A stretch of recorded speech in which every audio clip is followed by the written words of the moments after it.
Samantala sa unang pagkakataon ay pinulong ni President-elect Rodrigo Duterte ang kanyang gabinete sa labas ng Davao City. Kung anong mga nangyari, alamin natin sa report ni Joseph Parafina.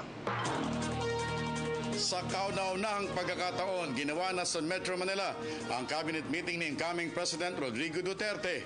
Kompleto ang kanyang mga bagong talagang opisyales na nagbigay ng kanya-kanyang mga suhestyon sa incoming President na matamang pinakinggan naman ito. Nagkaroon din ng ilang mga pagbabago kung saan si Atty. Salvador Panelo ay magsisilbing Chief Legal Counsel ng Pangulo at ang bagong tagapagsalita si Ernie Abella. Naging very casual ang meeting kasama ng ilang mga tawanan habang seryoso naman kumisan ang talakayan.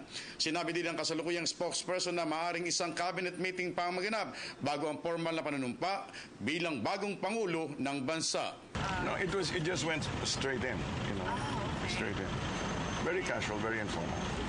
But it was not a policy meeting regarding any of the specifics, so it was not addressed that in depth. I think it's addressing it through the right venues, to the right departments. Sa isang press briefing naman, sinabi ni incoming PCOO Secretary Martin Andanar na lahat ng mga napag-usapan ay mga bagay na makapagpapabuti sa mamamayan. Binigyan din niya ng Pangulo na nais niyang maging simple lamang gagawin itong panunumpa para di kasinong makaantala sa kilos ng taong bayan at makatipid pa sa pondo ng pamahalaan.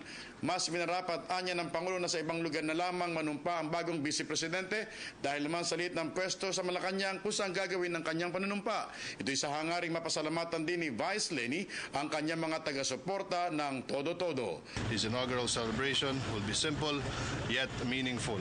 One consistent with his principles on austerity. This is also intended to cause the least disruption to the public. This imposition will not be fair to Leni Robredo, as the limited slots would restrict her prerogative to invite more guests and supporters, as a good number of the slots are to be allotted for members of Congress, Judiciary, and to the Diplomatic Corps. Para sa Telebisyon ng Bayan, Joseph Parafina. At kaugnay niyan, kinumpirma ni Atty. Salvador Panelo na siya na magiging Chief Legal Counsel ni Presidential-elect Rodrigo Duterte. Gayunman, magsasalita pa rin umano siya para kay Duterte kaugnay sa iba't ibang mahalagang issue.